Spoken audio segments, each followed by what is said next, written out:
Au nom du Père et du Fils et du Saint-Esprit, ainsi soit-il. Notre Père qui êtes aux cieux, que votre nom soit sanctifié, que votre règne arrive, que votre volonté soit faite sur la terre comme au ciel. Donnez-nous aujourd'hui notre pain de chaque jour. Pardonnez-nous nos offenses, comme nous pardonnons à ceux qui nous ont offensés. Et ne nous laissez pas succomber à la tentation, mais délivrez-nous du mal, ainsi soit-il. Saint Pédis, au nom du Père et du Fils et du Saint-Esprit, ainsi soit-il. Enfin, dernier texte pour aujourd'hui, une encyclique aux évêques d'Italie, Pieni l'Animo, du 28 juillet 1906.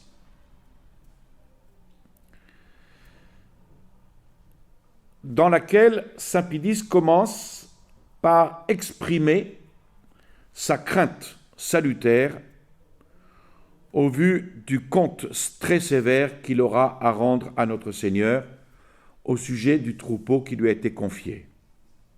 D'où son souci continuel de préserver autant que possible les fidèles des maux très funestes dont est aujourd'hui affligée la société humaine.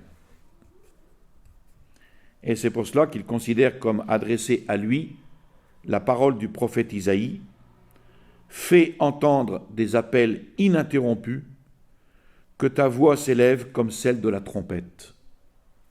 C'est ce qu'il faudrait inscrire sur les murs des évêchés aujourd'hui. Donc si vous avez un tag à mettre un jour, eh bien mettez celui-là. Saint Pédis ne manque donc pas, tantôt de vive voix, tantôt par lettres, il ne manque pas d'avertir, de prier, de reprendre, excitant surtout le zèle des évêques, puisque cette encyclique s'adresse aux évêques d'Italie, afin que chacun déploie la vigilance la plus attentive sur le troupeau qui leur est confié. Et il explique le motif qu'il a d'élever de nouveau la voix, motif qui est, dit-il, de la plus grande importance, à savoir réclamer toute l'attention de leur esprit et toute l'énergie de leur ministère pastoral, contre un désordre dont les effets funestes se font déjà sentir. Si on n'en arrache pas d'une main ferme, dit-il, jusqu'aux plus profondes racines, on en éprouvera des conséquences plus néfastes encore avec le cours des années. Alors de quoi s'agit-il ? Eh bien, il s'agit, et on retrouve cela dans le modernisme évidemment, de l'esprit d'insubordination et d'indépendance qui se manifeste ici et là au sein du clergé. Une atmosphère empoisonnée, dit-il, corrompt grandement les esprits de nos jours. C'est un constat qui n'est que trop vrai. Et l'apôtre Saint Jude avait déjà décrit les effets mortels. Il en avait déjà décrit les effets mortels, c'est-à-dire qu'à la plus dégradante corruption des mœurs s'ajoute le mépris ouvert de toute autorité et de tous ceux qui l'exercent. Évidemment, il y a un lien entre les deux. Mais ce qui comble de douleur l'âme de Saint Pédis, c'est qu'un tel esprit pénètre dans le sanctuaire, qu'il infecte ceux auxquels devrait s'appliquer plus particulièrement la parole de l'ecclésiastique, ce peuple est celui de l'obéissance et de l'amour.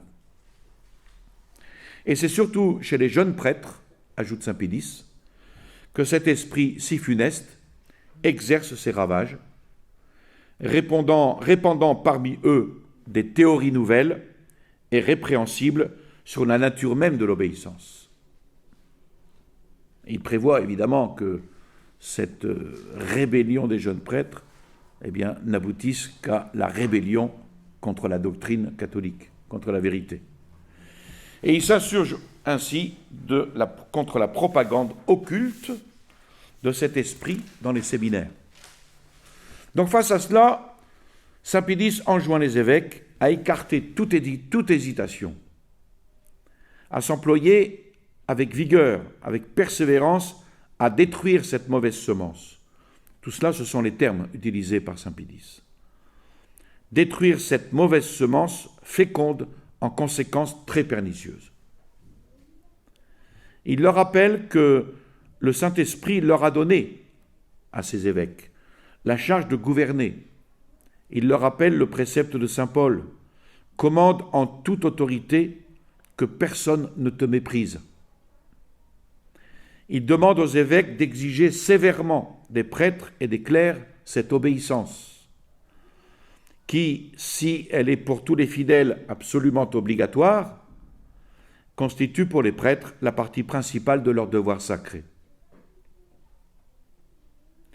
Et pour prévenir la multiplication des esprits frondeurs, il sera utile, dit-il, d'avoir présent toujours le grave avertissement de saint Paul à Timothée, « N'impose hâtivement les mains à personne ».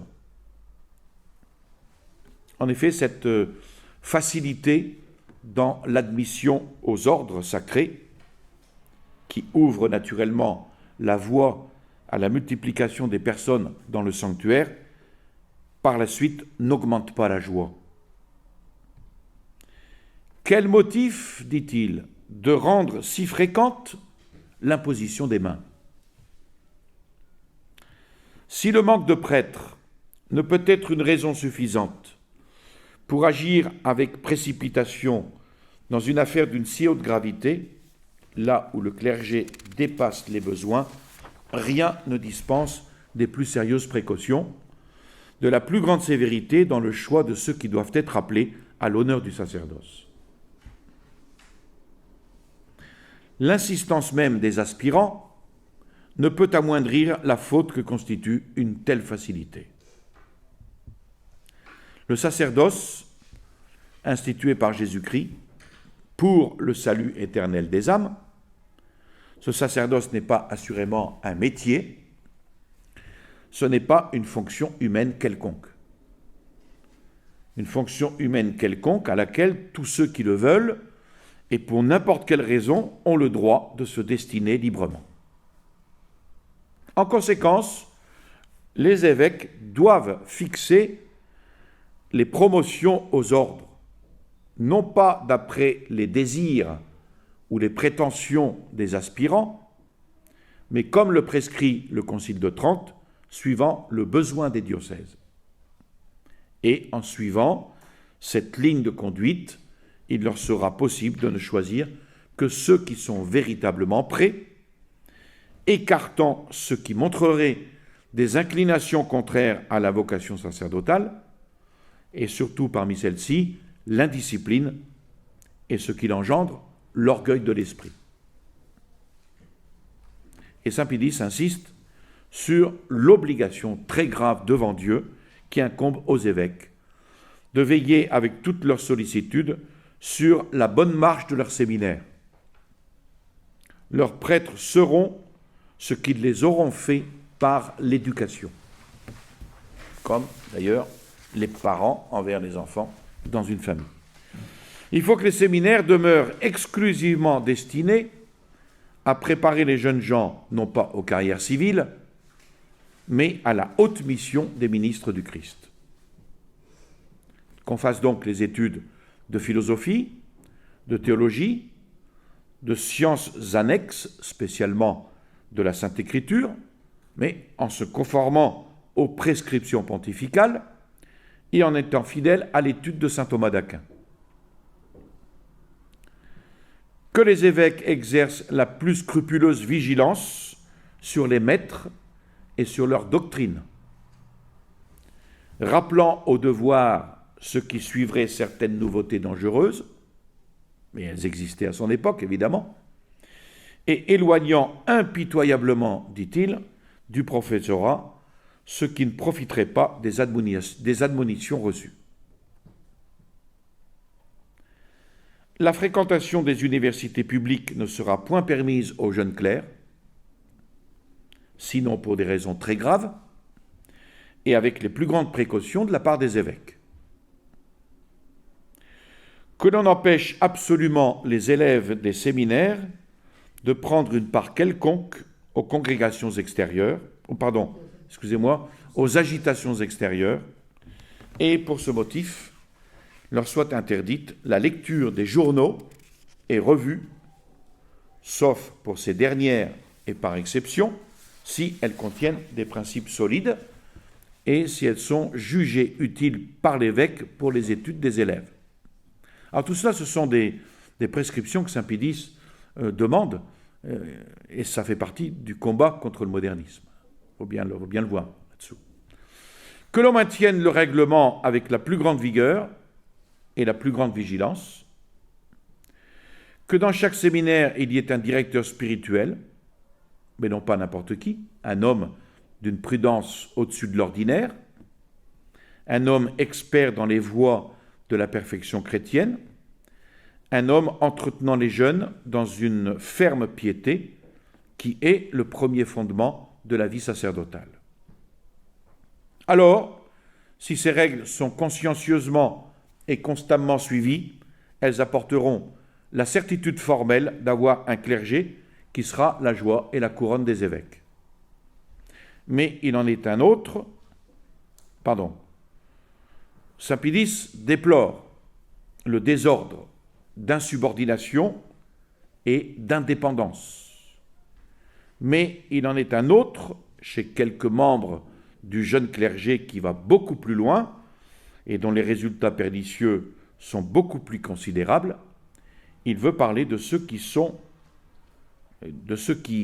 si profondément envahis par cet esprit si mauvais que, abusant du ministère sacré de la prédication, ils s'en font ouvertement, pour la perte et le scandale des fidèles, les défenseurs et les apôtres. Que les paroles du prophète Naoum n'aient jamais à se vérifier pour aucun d'eux. Elles sont très belles, ces paroles. Tes pasteurs se sont endormis. Ça aussi, vous pouvez taguer ça. Tes pasteurs se sont endormis. Nul ne peut avoir le pouvoir de prêcher si, au préalable, sa vie, sa science, ses mœurs n'ont été éprouvées. Et qui dit prédication veut dire prêcher l'Évangile. Enseigner aux hommes à garder tous les commandements donnés par Dieu. Indiquer aux fidèles les vices qu'ils doivent fuir et les vertus qu'ils doivent pratiquer. Ensuite, bannir de la chair des arguments qui conviennent mieux aux polémiques de presse ou aux académies qu'aux lieux saints. Il faut préférer les prédications morales à ces conférences dont le moins qu'on puisse dire est qu'elles restent sans fruit. Que la prédication n'est rien du langage persuasif de la sagesse humaine, mais que l'esprit et la force de Dieu en démontrent la vérité. C'est pourquoi la source principale de la prédication doit être les Saintes Écritures. Entendu non pas selon les jugements particuliers d'esprit, la plupart du temps obscurcis par les passions, mais selon la tradition de l'Église et les interprétations des saints-pères et des conciles. Donc les évêques doivent être les juges de ceux à qui ils confient le ministère de la parole de Dieu. Et si ces derniers sont plus préoccupés de leurs intérêts propres que de ceux de Jésus-Christ, plus avides de succès mondains que soucieux du bien des âmes, eh bien les évêques doivent les éloigner de la chair, les avertir, les corriger. Et si cela ne suffit pas, les écarter inexorablement d'une charge dont ils se montrent complètement indignes. Et les évêques doivent d'autant plus user de cette vigilance et sévérité que le ministère de la prédication leur appartient tout à fait en propre et constitue une partie principale de la charge épiscopale. C'est eux qui doivent répondre devant Dieu de la manière dont le pain de la parole divine est distribué aux fidèles. Et puis, il aborde un autre sujet, il finit par ce sujet-là, un autre terrain où aujourd'hui, saint Pédis s'aperçoit que dans le jeune clergé, il se rencontre un affranchissement du joug de l'autorité légitime. c'est celui de l'action populaire chrétienne. C'est l'esprit typique du sillon, de la démocratie chrétienne. Cette action n'est pas en elle-même répréhensible. Elle ne porte pas de sa nature au mépris de l'autorité. Mais beaucoup, se faisant de son objet une idée fausse, se sont volontairement éloignés des règles de sage direction prescrites par le Saint-Siège. Il suffit de se référer à l'instruction que la Sacrée Congrégation des Affaires ecclésiastiques extraordinaires avait publiée le 27 janvier 1902 au sujet de cette action populaire chrétienne. Et Saint Pie X en renouvelle toutes les prescriptions. Pour ce qui concerne la fondation, la direction des journaux et revues, le clergé a l'interdiction d'assumer, sans l'autorisation préalable des ordinaires, la direction des journaux quotidiens ou de publications périodiques. Deuxièmement, aucun membre du clergé ne peut, sans l'assentiment préalable de l'évêque, publier d'écrits d'aucune sorte, soit en matière religieuse ou morale, soit de caractère purement technique. Troisième point, pour la fondation des cercles et des sociétés, les statuts et règlements doivent d'abord être examinés et approuvés par l'ordinaire. Quatrième point, les conférences sur l'action populaire chrétienne ou sur quelque autre sujet que ce soit ne pourront être données par un prêtre ou un autre clerc sans la permission de l'ordinaire du lieu. Cinquième point, tout langage qui pourrait inspirer au peuple de l'aversion pour les classes supérieures est et doit être considéré comme absolument contraire au véritable esprit de la charité chrétienne. Ici, évidemment, il fait allusion à la lutte des classes. Sixième point, il faut pareillement réprouver dans les publications catholiques tout langage qui, animé d'un esprit de nouveauté malsaine, tourne en dérision la piété des fidèles et où il est question de nouvelles orientations de la vie chrétienne, de nouvelles directions de l'Église, de nouvelles aspirations de l'âme moderne, de nouvelles vocations sociales du clergé, de nouvelles civilisations chrétiennes et autres choses semblables. Les prêtres, spécialement ceux qui sont jeunes, bien qu'ils agissent de façon louable en allant au peuple, doivent cependant procéder en cela avec le respect dû à l'autorité et aux ordres des supérieurs ecclésiastiques. En s'occupant de l'action populaire chrétienne, dans cet esprit de subordination, ils doivent poursuivre le noble but. Et là, Saint Pie X donne 6 buts. Arracher les fils du peuple à l'ignorance des choses spirituelles et éternelles, les acheminer avec une industrieuse tendresse vers une vie honnête et vertueuse, raffermir les adultes dans la foi en dissipant les préjugés hostiles et les exhorter à la pratique de la vie chrétienne, promouvoir parmi les laïcs catholiques les institutions reconnues vraiment efficaces pour l'amélioration morale et matérielle des multitudes, défendre par-dessus tout les principes de justice et de charité évangélique dans lesquels trouvent un juste équilibre tous les droits et les devoirs de la société civile, et enfin, ne jamais oublier que même au milieu du peuple, le prêtre doit conserver intact son auguste caractère de ministre de Dieu, lui qui a été mis à la tête de ses frères pour le bien des âmes. Donc, toute manière de s'occuper du peuple au détriment de la dignité sacerdotale, des devoirs et de la discipline ecclésiastique ne pourrait être que hautement réprouvée. C'est déjà une condamnation des prêtres ouvriers. Alors, saint Pie X, pour opposer une digue efficace à ce débordement d'idées et à ce développement de l'esprit d'indépendance et de l'esprit de nouveauté, interdit à tous les clercs et prêtres de donner leur nom à toute société qui ne dépendrait pas des évêques. Et d'une manière spéciale, il défend aux clercs, sous peine d'inhabilité aux ordres sacrés, et aux prêtres sous peine de suspensa divinis, c'est-à-dire d'interdiction d'exercer leur sacerdoce, il défend aux clercs de s'inscrire dans la Ligue démocratique nationale.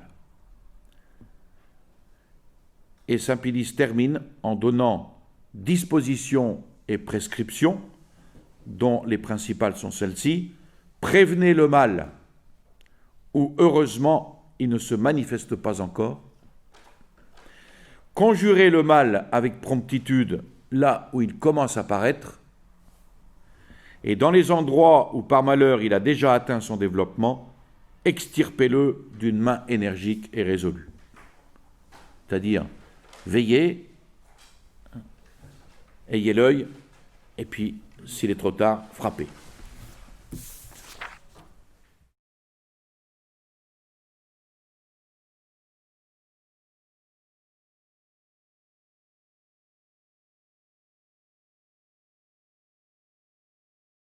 Je vous salue Marie, pleine de grâce, le Seigneur est avec vous. Vous êtes bénie entre toutes les femmes, et Jésus, le fruit de vos entrailles, est béni. Sainte Marie, Mère de Dieu, priez pour nous pauvres pécheurs, maintenant et à l'heure de notre mort, ainsi soit-il. Au nom du Père et du Fils et du Saint-Esprit, ainsi soit-il.